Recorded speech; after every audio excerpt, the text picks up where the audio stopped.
Nataka niongee kwa mambo ambayo inafanyika Kenya saa hii. Kenya imekuwa kichinjio. Na tusidanganyane. Mimi kama Muluya, mwingine Mkisii, mwingine Mjaluo, mwingine Mkamba, mwingine ni Mworia, lakini yeye ni mtu wetu hapa Kenya. Ako na haki ya kukaa Kenya. Kenya saa hii maaskari wamekuwa majambasi.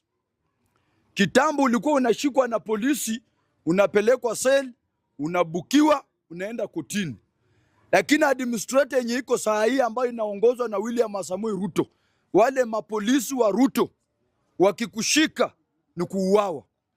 Hata kitambo tulikuwa tunajua kama mwizi ameiba mahali na polisi wametokea, huyo mwizi anakuwa maisha yake iko save.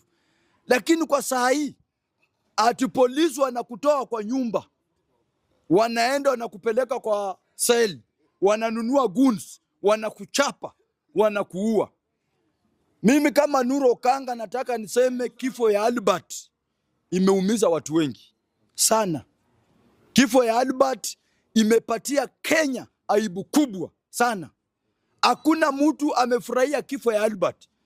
Kutoka Mombasa, Moyale, Garissa, mpaka kule Western Busia, watu wanahuzunika, wanauliza ni nini hii inafanyika Kenya? Watu wanauliwa kila wakati na ICC imenyamaza.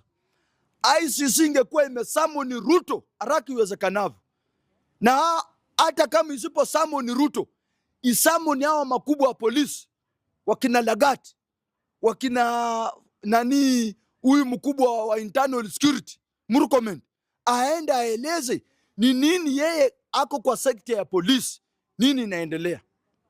Number 2, mimi nataka niambie vijana, msitishwe. Msitishwe. Watu wanapigwa marisasi ili muogope, msitokee kwa barabara. Nyinyi vijana msitishwe. Wengi wanasema ya kwamba atuo porojo, atuo Rigathi Gachagua ndiye anasupport hao vijana wa Gen Z. Kwani mimi nauliza, wakati vijana wa Gen Z walienda maandamano kwa sababu ya finance bill, unaweza support kutoka Mombasa mpaka kule Kisumu? Gen Z alikuwa mpaka Kisumu. Kwani Rigathi Gachagua ako na pesa dunia ngapi yeye ana support watu Mombasa, hapa Nairobi, Kiambu, wapi mpaka Kisumu,